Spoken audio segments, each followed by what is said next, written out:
آج میرا بیٹا امریکہ میں ڈاکٹر ہے۔ میں نے کہا وہ تمہارا پورا خیال رکھتا ہوگا، وہ تمہارا سر بھی دباتا ہوگا، وہ تمہارا پیر بھی دباتا ہوگا۔ کہنے لگا نہیں جرجی صاحب، 15 سال سے میں نے اپنے بیٹے کی شکل نہیں دیکھی۔ ایسی دولت سے کیا فائدہ؟ جس اولاد کے لیے تم کما رہے ہو اس اولاد کی شکل دیکھنا تمہیں نصیب نہیں ہوا۔ باپ نے بیٹے کی شکل نہیں دیکھی، بیٹے نے باپ کی شکل نہیں دیکھی۔ تصور کرو یہ کون سی اسباب راحت ہے، یہ کون سا راحت کا سامان ہے۔ اس زمانے میں لوگ ایک روٹی کھاتے تھے لیکن ان کی اولاد ان کی آنکھوں کے سامنے رہتی تھی، اور وہ بچے بھی ایک روٹی کماتے تھے لیکن آدھی اپنے ماں باپ کو کھلا کر اپنے ماں باپ کی سیوا اور خدمت کیا کرتے تھے۔ تصور کرو میرے بھائیوں، لوگ اسی چکر میں بخش دیے گئے۔ تصور کیجئے وہ جو لوگ غار میں پھنس گئے تھے ان میں ایک آدمی وہ تھا جو یہ کہہ رہا تھا کہ اللہ تو اچھی طریقے سے جانتا ہے کہ میں بکریوں کو چرانے والا ہوں، اور جب بکریوں کو چرا کر گھر لے جاتا ہوں تو سب سے پہلے بکریوں کا دودھ دوتا ہوں۔ میں اپنی بیوی اور بچوں کو نہیں، سب سے پہلے اپنے ماں باپ کو اپنی بکری کا دودھ پلاتا ہوں۔ جب وہ سو جاتے ہیں تو پھر میں اپنی بیوی اور بچوں کو دودھ پلاتا ہوں۔ اے اللہ تو اچھی طریقے سے جانتا ہے کہ ایک دن میں جب دیر سے گھر پہنچا اور جب جنگل سے جاتے جاتے مجھے بکریاں لے جا کر دیر ہوئی تو میرے ماں باپ سو چکے تھے۔ میں نے بکری کا دودھ دوہا، اس کو گرم کیا اور پیالہ لے کر اپنے باپ کے سرہانے کھڑا ہو گیا۔ میرے باپ سو چکے تھے، میں نے اپنے ماں باپ کو اٹھایا نہیں کہ اٹھائیں گے تو نیند میں ڈسٹرب ہوگا، لہذا صبح کے وقت میرے ماں باپ کی آنکھ کھلی۔ جیسی کھلی میں نے دودھ کا پیالہ اپنے ماں باپ کو دے دیا۔ میں نے خود نہیں پیا، پہلے اپنے باپ کو پلایا۔ جب میرے باپ نے پورا دودھ پی لیا پھر میں نے اپنے بچوں کو اور اپنی بیوی کو دودھ پلایا۔ اے اللہ اگر میں نے یہ کام تیری رضامندی کے لیے تجھے خوش کرنے کے لیے کیا ہے تو اس غار کا منہ کھول دے تاکہ ہم نکل جائیں۔ اس زمانے میں لوگ اپنے ماں باپ کی خدمت کر کے اللہ سے یہ کہتے تھے اللہ میری اس پریشانی کو دور کر دے۔ آج تو ہمیں ایسی پڑھائی لکھائی ہو گئی ہے، آج اسباب راحت کے چکر میں، کمانے کے چکر میں آج ہم اپنی اولاد سے اور اولاد باپ سے اتنی دور ہو چکی ہے کہ باپ بیٹے کی شکل نہیں دیکھ رہا اور بیٹا باپ کی شکل نہیں دیکھ پا رہا ہے۔ غور کرو آپ ہی لوگوں میں کتنے لوگ ایسے ہیں جو بیچارے دلی اور بمبئی کام کرنے جا رہے ہیں، کتنے لوگ ایسے ہیں جو انڈیا چھوڑ کر آج سعودیہ، کویت اور دبئی میں کام کر رہے ہیں۔ 2 سال 3 سال سے نہ انہوں نے باپ کی ماں کی شکل دیکھی، نہ اولاد نے ماں باپ کی شکل دیکھی، نہ ماں باپ نے اپنی اولاد کی شکل دیکھی۔ اسباب راحت ہے، سامان تو آپ بہت کمانا چاہتے ہیں، راحت کے بہت سی چیزیں اکٹھا کرنا چاہتے ہیں لیکن راحت نصیب نہیں ہو رہی ہے ہمیں۔ دنیا میں آج انسان صرف کمانے پر لگا ہے۔ اسباب راحت بہت، جرجیت صاحب نے بہت کمایا، آج جرجیت صاحب کے پاس اسباب راحت بہت ہیں۔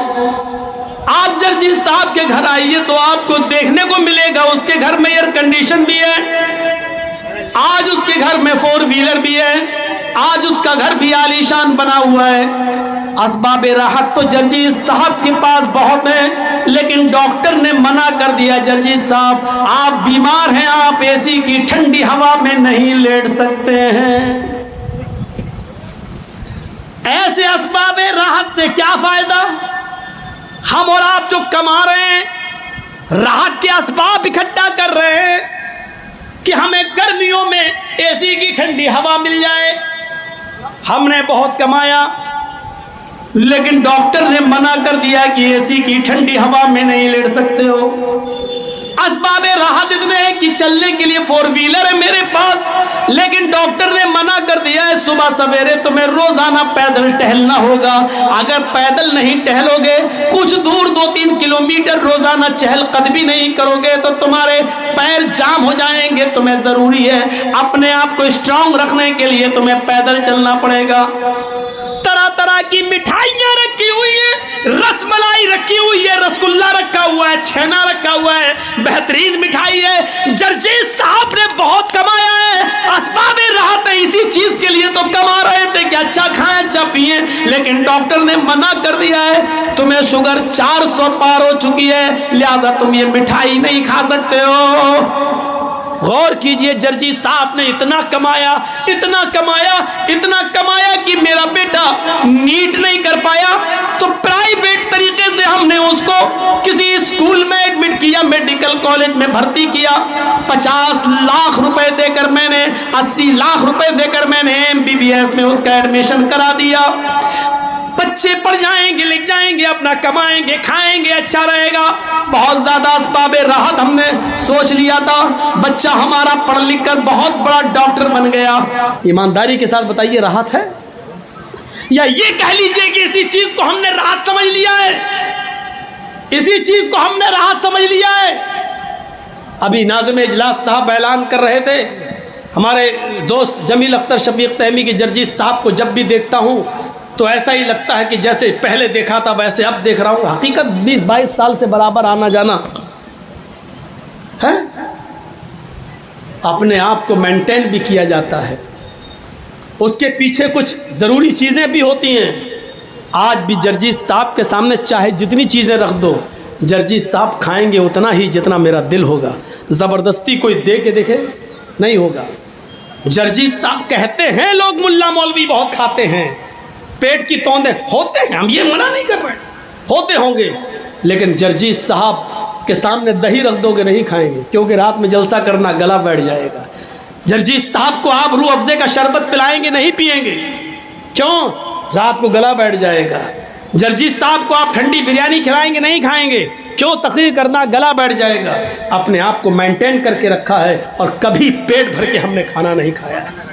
آج تک میں نے اپنے پیٹ کے ایک حصے کو تھوڑا سا خالی رکھ کے چھوڑا ہے۔ میں ایسے مولویوں کو جانتا ہوں جو میرے ساتھ کھانا اور بیٹھنا دسترخوان پہ پسند نہیں کرتے، وہ کہتے ہیں یہ پہلے اٹھ جائے گا، ہم لوگ پھر منہ تکتے رہیں گے، وہ کہتے بعد میں کھائیں گے۔